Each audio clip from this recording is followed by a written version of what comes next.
welcome back. Thank you. Well, I will begin then. My name is Åsa Össbo, and this is also the first time for me to participate in a NAISA conference, and that's very interesting for me, and nice to get the opportunity to do this online as well, because I often don't go abroad. I usually decline to travel abroad, but I'm a non-indigenous researcher, and I live in the South Sámi parts of Sápmi, which is administered on Swedish administered part of Sápmi. More exactly, but I work as a researcher at Várdduo-Centre for Sámi Research at Umeå University. And today I will talk a little bit about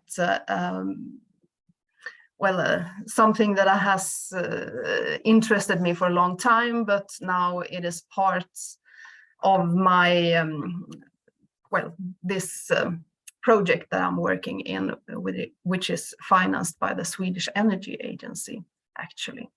So I will talk about the land of the future debate. And the land of the future, that's kind of a epithet or a kind of picture that has been used for describing Norrland. And Norrland is the northernmost part of Sweden. This picture has been used several times in history, and it's probably not unique to Sweden and Norrland to use this future land or the land of the future. But this has re-emerged now during or in the wake of the green transition. So I will talk about this from the perspective of settler colonial theory. Let's see if I can manage to, yes. You may know that a couple of years ago, a little city in the northern part of Sweden called Skellefteå won the competition to house a factory for the production of batteries for electric cars. And shortly afterwards, a state-owning company, the LKAB, they presented an investment for fossil-free steel production in Gällivare. Another company with the same focus, they established in a city called Bodø. And the argument for the locations was the proximity to renewable energy, and that is hydropower and wind power. And since then, the interest in Norrland has grown enormously in Sweden once again, because the green transition and also the industrialization that it entails, it carries many repetitions and traces from the past. And that is what I'm going to talk about. At the same time, as a third projection of this picture, land of the future, is directed towards Norrland, it would be possible to also talk about a third settler colonial wave that is currently sweeping across Sweden. So what we see today is that states and societies are again turning their gaze towards the areas of indigenous peoples and the resources that they believe are there. And the question is then what narratives arise or what narratives are repeated in this process. It is less about a new kind of colonialism, but rather the latest form of expression in a row of an already established and well-proven settler colonialism, or maybe a settler coloniality. If we use that concept, we can understand the continuation of the historical phenomena of settler colonialism also, but also colonialism. It is also about different groups and their perceptions of the right to the landscape, the right to resources, and different perceptions of what actually are resources, where one governing group, so to speak, the majority, has one perception that stands against a perception that people who has a strong connection to the landscape and the place where they live. Sweden is a state that over time has built large assets on populating and encroaching on and also extracting resources from indigenous people's areas. So I will say something about how I understand settler colonialism. It is it is not so much about just this settling somewhere and assume an area from the original inhabitants, but it's more like the settlers need land to settle on, and this is also encouraged by and also done in favor for a colonial power that resides in a more or less remote core zone, and the settlements are often taken up in the peripheral zone. And this is also done, for example, by paying taxes as farmers for their farmsteads, or this kind of as workers, you enable to extract resources as workers, these settlers. And the settlements means an elimination of indigenous peoples, and that can play out in a variety of ways. And for the Swedish Sámi relation, this has often included displacement, segregation, and assimilation, but it also can play out in other ways. And I think it's a little bit, maybe it's self-evident, but one North American indigenous scientist, Joanne Barker, has described how this word settlement, in the sense of agreement, deal, or solution, is linked to settler colonialism, by showing how these words comes from settle, which means to sit down or settle down, but not just the physical thing, but also a mentally thing that comes to rest, which is then related to words like reconcile with something, and also then reconciliation, redemption. And then we are back in this agreement and deal that also has this synonym settlement. So Barker connects this to the public excuses and apologies that indigenous peoples of United States and Canada and Australia have received. And Barker states also that the concept settler colonialism is really white settlers' method for feeling a little bit better while continuing to eliminate indigenous peoples.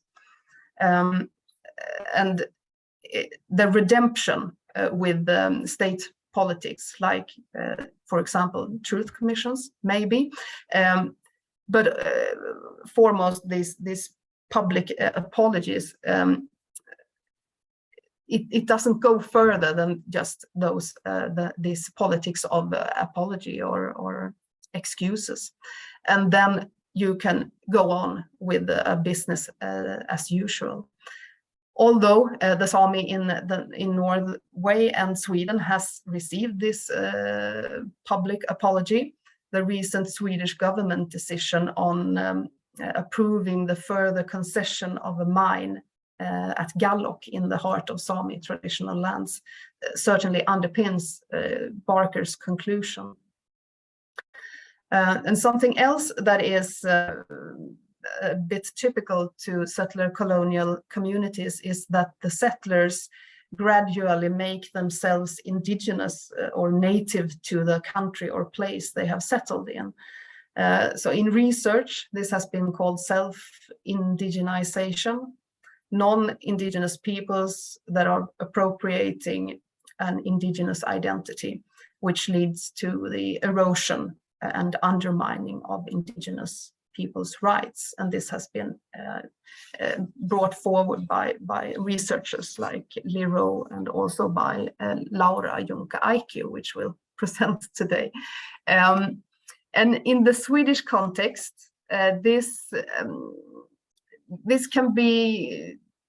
sort of self-indigenizing can be translated with the rhetorical figure of speaking of Norrland as Sweden's colony, when Norrland itself is the work of a settler colonial structure created to exploit and occupy Sápmi. So if we then go to these settler colonial futures, one can speak of a settler colonial policy as early as the 14th century, with leasing of salmon fishings at the Gulf of Bothnia and along the river valleys upstreams. But the first wave that I will take account for on the area which is today Swedish territory, it was this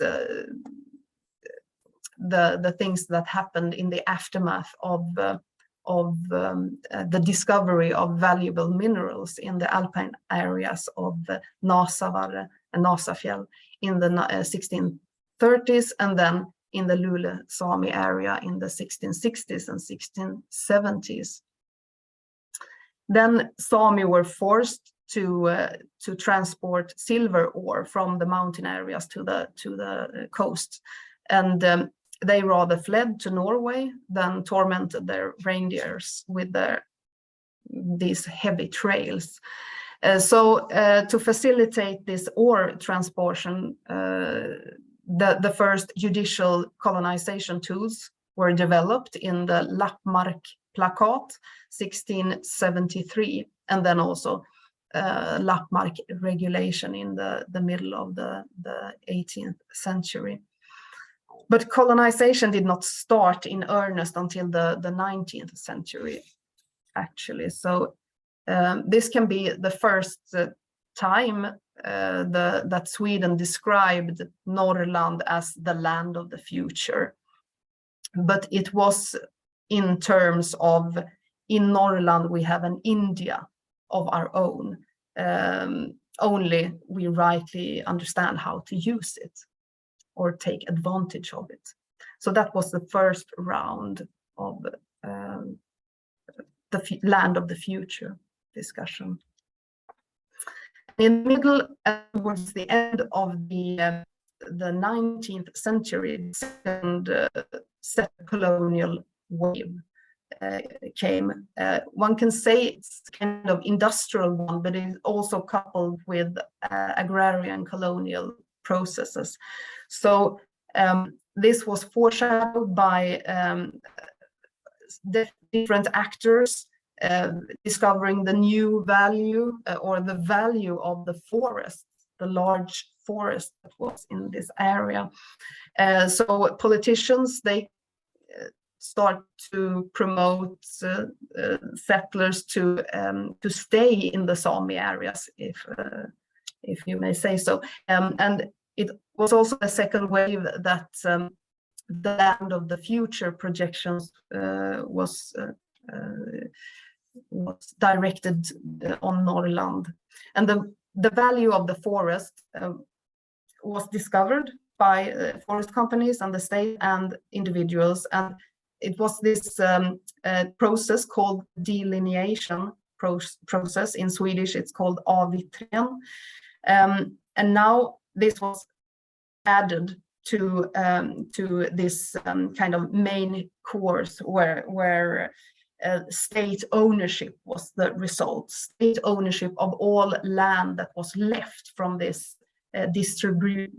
distribution processes that came from the delineation. Land was distributed to private ownership. So in this process, the old Sámi tax lands, called in Swedish skatteland, samiska skatteland, and the proprietors of those lands, they were not even included in that process as stakeholders. So to take a time document from this from 1920, the forest Sámi teacher Karin Stenberg, she stated in her book Dälemien Situd, This is Our Will, that the Sámi people have an immemorial right to Sápmi and the Sámi tax lands. And several Sámi were still registered in the parish books as tax land Sámi. But this was despite the fact that the state inquiry had sort of declared those lands not equated with, not longer a property rights category to be equated with crown lands and settler properties. So in parallel with the delineation process, the reindeer grazing legislation was also coming into force from 1886 and onwards. So the Sámi people's right to individual as well as collectively managed lands became a usufruct right reserved for those Sámi who practiced reindeer herding, also in the way that that was approved by the state, and that should be within the framework of certain reindeer herding districts called Lappby in Swedish, and under the tutelage of and the supervision of Swedish colonial administration. During the decades of incipient industrialization, because this is kind of the same wave, first agrarian colonization, and then it turns over, becoming more and more industrial, when this value of the forest is and the drop heights of the northern rivers are discovered. And this is at the turn of the century, 1900. And then again, Norrland was considered as a promised land, although in competition with the North Americas. And large-scale hydro expansion and forestry and mining were part of this picture that was projected on Norrland, once again, as the land of the future. And the phenomenon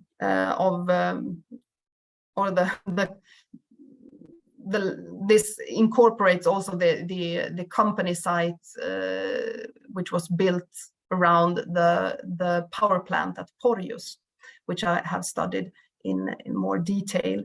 And Porjus is a kind of example of a settler colonial company town, where there were 8 persons who lived before the power plant was built. There were 8 persons who lived at this Sámi farmstead settlement.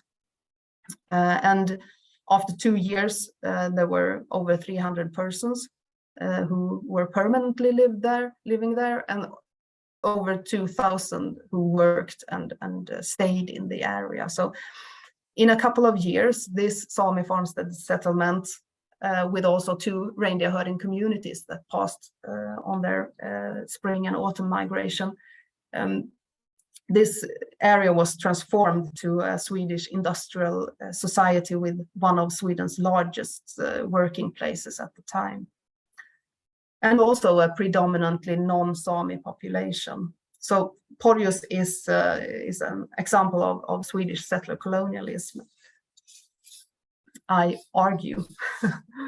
And then in the first and the second settler colonialism, the waves of colonialism, they fall in time-wise, they fall into each other. It's not so easy to separate them in time, but They consist, as I said, of both agrarian colonial processes, but with the second wave that was further driven by the industrial colonial process. And to counteract emigration to North America, a new agricultural colonization policy was promoted for Norrland and Sápmi in the early 20th century. But after a few decades into the post-World War period, the second wave of settler colonialism, or projecting the future on Norrland and Sápmi, it slowed down and soon it ceased completely. And in some debates, this period and politics is called the decommissioning policy towards the northern parts of Sweden, while the rest of Sweden kind of harvested the fruits of industrialism and was part of this Swedish idea of folkhemmet, people's home. The heyday of hydropower expansion was over in the north and sparsely populated areas, and rationalization and centralization were promoted from as the solution for agriculture and forestry, but also within reindeer husbandry. And this led to that fewer and fewer persons found their livelihood in those former primary industries. And the short surge is found in the decentralization policies and the green wave that occurred during the 1970s and early 1980s. But if this Norrland debate is surveyed, it has also had the dimension that Norrland should have a higher return from extraction of natural resources in the area, and also a certain independence. However, these aspects has never developed to claims for a state of its own in Norrland. During the war and post-war political debates about Norrland, the idea had the same, or the discussion had the same characteristics as the discussion that surrounded Norrland in the early 20th century, when the region was presented in physiocratic terms as an agricultural-oriented land of the future. But in those discussions, the Sámi and the Sámi livelihoods were never mentioned. So the debate taking place today shows that the feelings surrounding this decommissioning policy has indirectly supported the third wave of settler colonialism and the land of the future projections, with arguments such as, finally we get opportunities for employment and in-migration to this area. And also these indignant perceptions that Sweden's colony is named Norrland, not India, or demands on natural resource refund to Norrland. But even here, history seems a bit repeated, and worn out arguments and similar actors do not seem to be able to adopt new strategies when talking about regional politics for Norrland. The uneven distribution of social and public services is also a problem here, and the welfare that is kind of underdeveloped or decommissioned. So this has led to a debate that Norrland should be disconnected from the rest of Sweden. And extractive mining policies has also contributed to this discussion, and requirements for economic returns of the profits from extraction of natural resources are often articulated, of course. But it surely can be seen as considered a bit contradictory that the descendants of the colonizers now consider themselves as exposed to colonialism. But that problem may demand a more intersectional analysis that also can include the relationship of internal colonialism and also geographical injustices between the coast area and the inland and mountain area, which is very complicated and complex on the Swedish side. Rather, this is, as I see it, a settler colonial logic that is put back into action. Maybe it can be called the Swedish coloniality. In the discussion about independence for Norrland and the demands for reimbursement and compensation to local communities, the question of the takeover of land, the land grab from the Sámi, is rarely mentioned. So today's discussion on independence for Norrland and claims for economic refunds, or even the surrounding society's urge to use Sámi land in this green transition, that is something that I see as a kind of a settler colonial return in the wake of this green transition.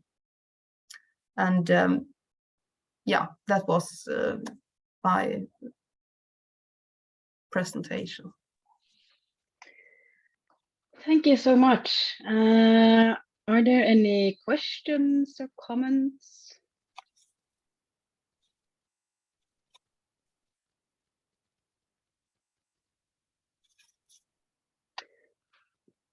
I don't see any right now, but I can start with a short question. Thank you for a great presentation, and I think that this settler colonial perspective is highly relevant for understanding the challenges of Sámi communities today, because of kind of this way the Sámi presence has been eliminated, not only from the present, but also from the past and from the future. And for example, here where I sit now in Bodø, I think that a lot of people that live here in Bodø that they don't really know about kind of also the presence of Sámi people and Sámi communities, both in the past and present, even though we have, for example, a lot of place names that tell us another story. And I think that going through kind of also, but of course the problem also is that a lot of these place names has been changed.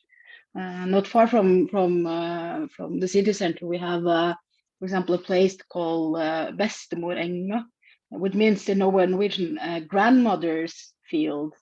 But it has nothing to do with grandmothers. It is originally a Sámi name, Bjessemora, which has to do with kind of the woody landscape, with the trees and that, something with birch trees or something like that. So and people don't really know that that this is a Sámi place name, close to the city, and a lot of other places that has Sámi names has been just kind of it's the link to the Sámi past and present has just been kind of forgotten and replaced by kind of a Norwegian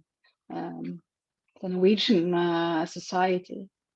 And I think that's also kind of makes it difficult also to make these claims regarding kind of land and water, because people have just kind of been eliminated from the landscape, even though if you look at maps and place names, it tells a different story. Yes, I agree with you, and I was thinking about this, the settler colonial perspective, or the aspects of it. I think it brings about kind of a obligation not only to look at the state as an actor, but also to look at individual level, that also settlers are also kind of colonized in a sort of way, but it also has some aspects to point at the responsibility for the local level. And for me, it has been very interesting to look at this at the local municipality level, because I think we have legislation that doesn't meet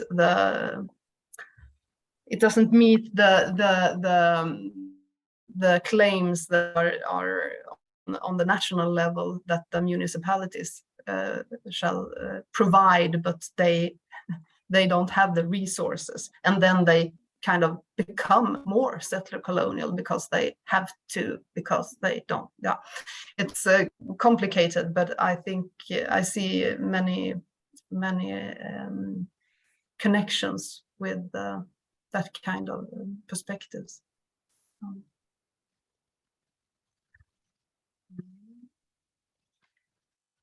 I don't see any other questions here.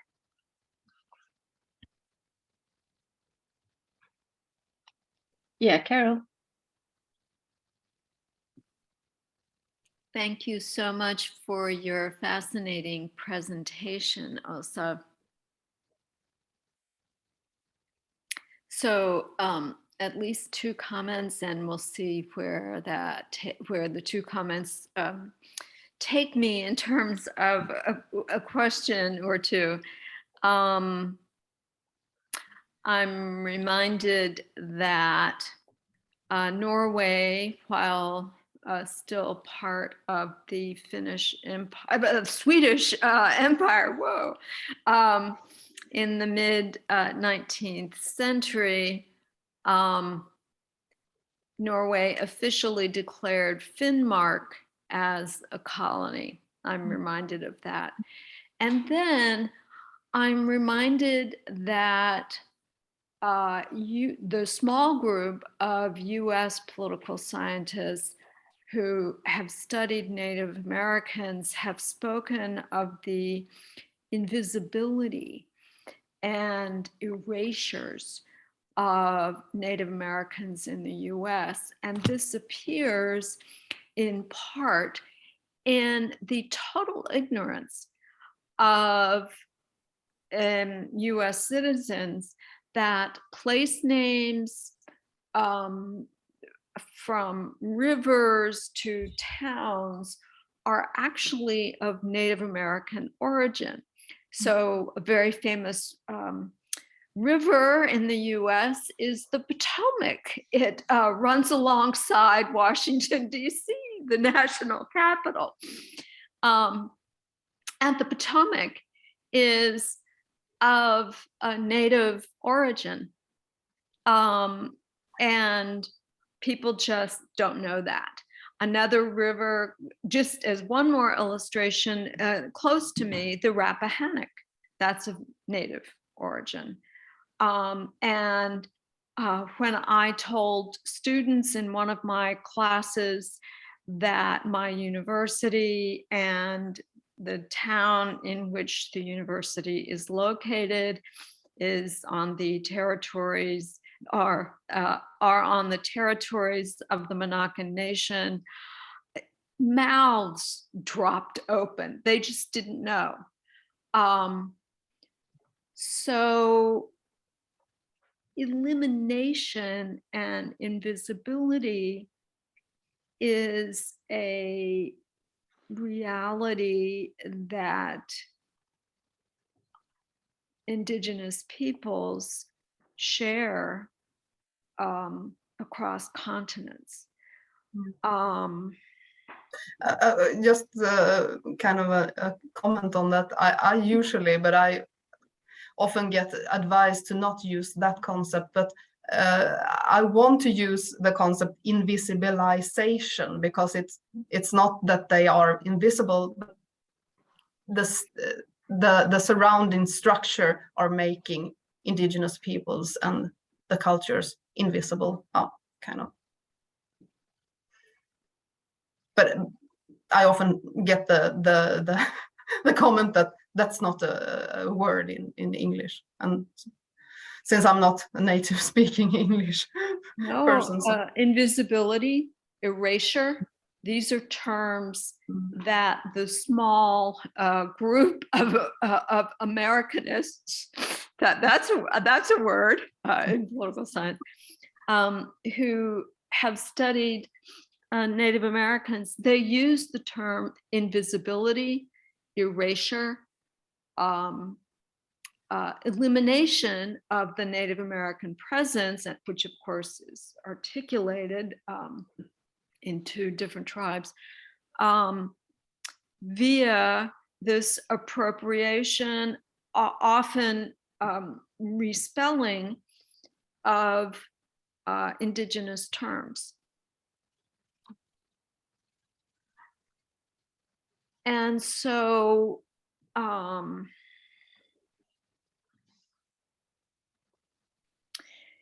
maybe my question is, or a question is unrealistic, but what policy recommendations would you have for Sámi communities? The policy recommendations interest reflects my political science training, of course. Yeah, it's all right. I just came from a conference, political scientist majority on that one. But I don't really know how you mean. Is it policy recommendations to the state level, or policy recommendations for that applies to Sámi questions? Is that what you mean? Or because I have many from that perspective. Right. So to focus on institutions, should the what sorts of debates should proceed in the Sámi parliament in Sweden, in your view? Well, I usually don't recommend, I usually just recommend the state to do certain things. And one thing I can say there is to include the C in the FPIC principle of the consultation system, to include consent, the consent of the Sámi part that it is consulted. So I don't know if I have any recommendations for the Sámi parliament that I can think of right now, because they are under the umbrella of the state. So I don't know how much they can do actually. They are kind of tied to that structure, and yeah. But I think they are doing things. I think it's nice when they come together and make sayings against extractive industries and the Gallock mine and these things. So I think that's important.